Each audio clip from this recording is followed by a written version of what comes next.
What's up, everybody? Got a kind of an interesting one here. It's a 2018 Nissan Kicks. Customer complaint is the power windows don't work and the door locks don't work, but the rear windows will roll up and down from the switch. So, kind of two issues: front windows not working and door locks not working. Kind of went over a few things, and the interesting thing is this thing on the front windows and the locks use a CPU in here, and it's kind of hard to tell what's going on here, but we've got a power coming in that goes into a power window relay that then goes out to feed this CPU with, basically they call it an ignition circuit basically here, but it also feeds it this battery power here. So pin 10 and 18, and then we've also got a ground down here. So what I've got is just my little test light. I know that this light green wire is my battery positive. Nothing. Okay. This blue pin right here is the ignition. If I can.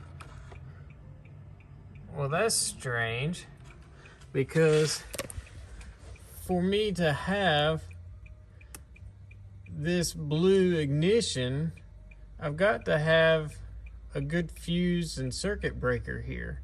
So there's a 40 amp fuse, then this circuit breaker here. So I've got power going to this relay, coming out of the relay into this ignition part of the CPU. But this battery feed is not making it. And also on the passenger door, roll down, not roll up. No locks. Kind of strange. So that's why is that like that? So I've got kind of a power over there. It will go down but not up. But here, nothing. Kind of a strange one. Yeah. If I take my test light and go from my ignition source over here,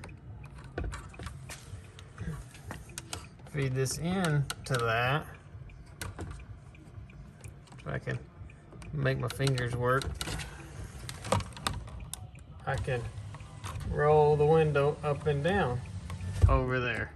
So I don't know if you can also see the lights are lit up too.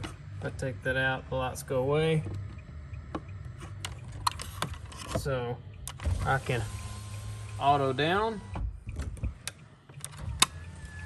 auto up, but only with my test light in here. But my driver's side one, I don't know if you heard that, but did you see my test light?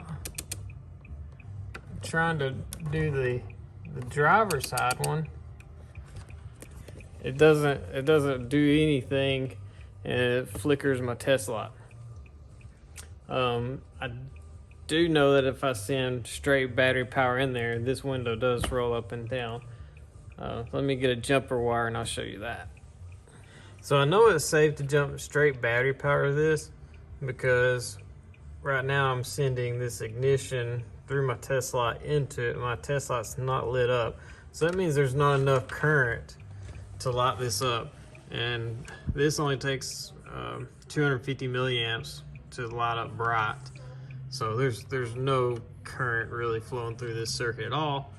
So I know it's safe to jump straight battery voltage to that. So we'll take this. This is straight off the battery. Stick that in there. See my lights are lit up. And window goes down. Window will go back up. So I know sitting straight power in here, the window functions. So I've got a broke wire somewhere. It would seem that way.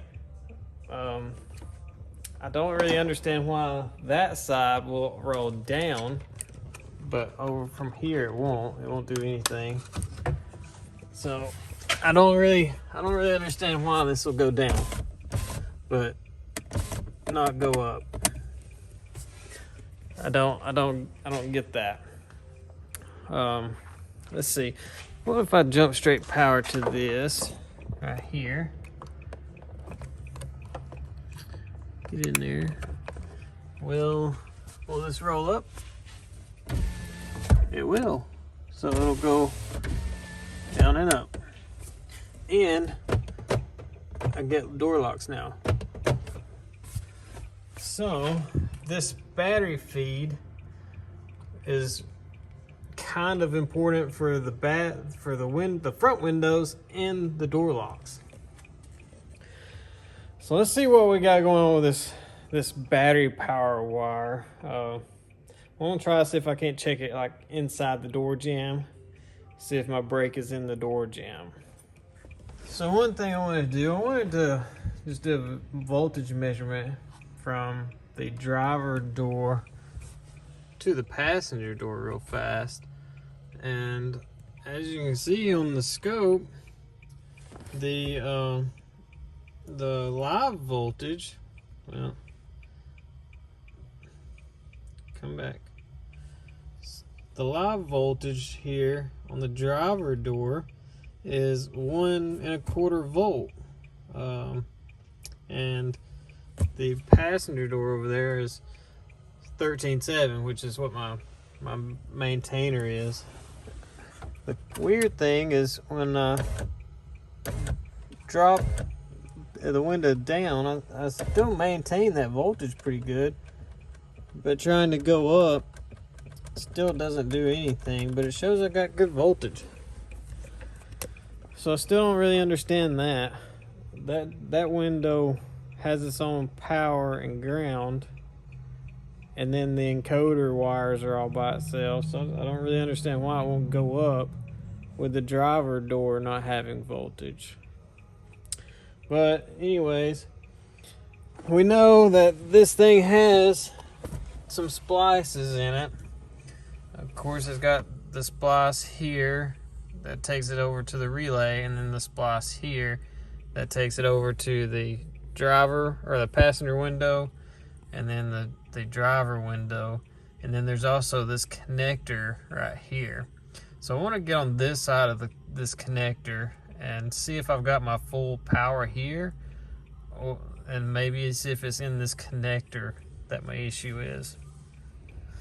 Okay, that connector is the door jamb basically, and there's 2 of these light green wires, but it's the one in the back middle slot. I looked it up on all data, and this is pin 35 right there. And when I get my lead down in there good, you can see on our scope that we get our 13 volts. So the issue is definitely from the connector here into the door to the switch panel. So looks like I'm gonna be going wire fishing. It didn't take very long to find the issue. Got this connector undone, and yeah, the crusties. There they are. Oh man, like, I don't know if you're gonna be able to pick this up, but the pin is just gone. It's completely gone. Rotted away in there. Yeah. Yeah, it is. That's a mess. I'd have to say that watertight connector wasn't too watertight. Yeah. I might have some terminals laying around that I can fix this with. Maybe. I don't know. This is not going to be a very easy fix. So my general way about going about this, when I've got several pins that have kind of been corroded, I'll pull them out one by one and I'll kind of spray them all with some contact cleaner and just take a brush and I just kind of brush it, get all the stuff off of it, and then I also kind of like get it in the end of it to kind of clean the inside out. Once I get all of them done like that, if there's any of them that are real bad, I'll try to replace them. But I'll put them all back in there, and before I reassemble all this, it'll get some deoxant put in there to try to help them have a better connection. I also have these little brushes. They come with something from Harbor Freight. I don't really know what, but they work very good at going in the empty slots. I just kind of figure out which one fits in the hole the easiest, and I'll give it a little spray with some cleaner and clean the inside of it out too. Just kind of go in from both sides to try to clean the corrosion out of the hole itself. That generally will help. If there is corrosion, this helps try to get the majority of it out. So I don't know if y'all will be able to see in there or not, but it does a pretty good job at cleaning the holes. So that's kind of my process. I'm just doing one at a time. So here is our problem pin. You can kind of maybe see the terminal is corroded off in there.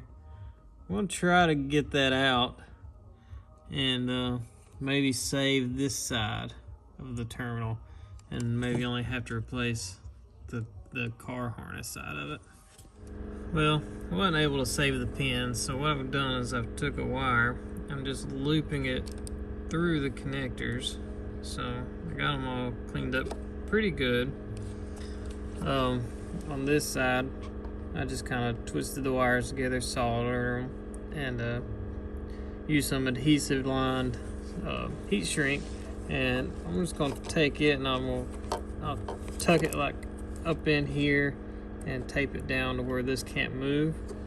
And then this side of it, I'll take this one and solder it together. Like I'll cut that off and solder this one together, but I'll leave all this extra in this boot, just kind of like tucked up in here. That way, if this ever needs to be took back apart, they'll have this slack, and hopefully they'll see that, oh, okay, there's been a wire repair here, and they'll be able to undo it off of this end and be able to still have wire to put it back together if need be.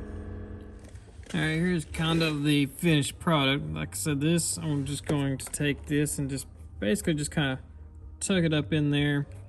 That way, if this ever has to be took apart, this will kind of easily pull out.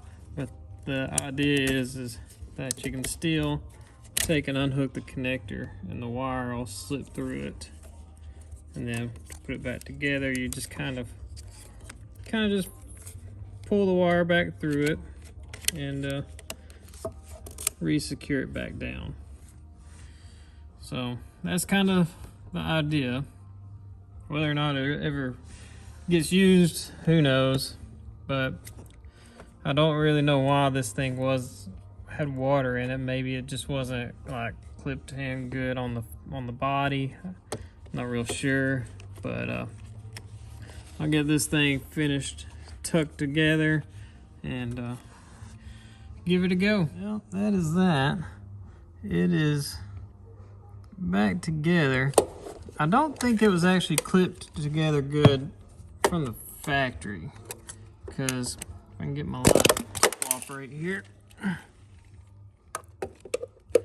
this top edge, if I could get y'all in there, this top edge had a gap in it. Like, it was hard to get it to snap in there, and then it finally snapped, and I can see the seal's got contact all the way around now. But when I first snapped that sucker on there, it wasn't touching, but it was in there, but it wasn't all the way. I had to fight it kind of to get to clip on down in there. So maybe it was just never clipped in tight to begin with. I don't know. I really didn't pay that much attention when I pulled it apart. Probably should have. But I got it on there. Got the key on, and the windows work. The locks work. So we're gonna call that a fix and get this back to the customer. I gotta finish putting this other switch and everything back together, put some screws and some stuff, put the kick panel and all back in it. But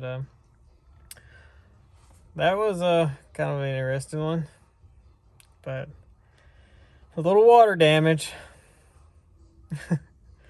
So hopefully you guys enjoyed this one. I know it's been a little bit since I was able to put out a good video. I've been super busy, and the weather here has been crap. A lot of cold, a lot of rain. So haven't been real motivated to film, and I've had a lot of stuff going on. So hopefully you guys enjoyed this. Like always, hit that like button, the subscribe button, share it with your friends, your coworkers, whatever. But until next time, thanks.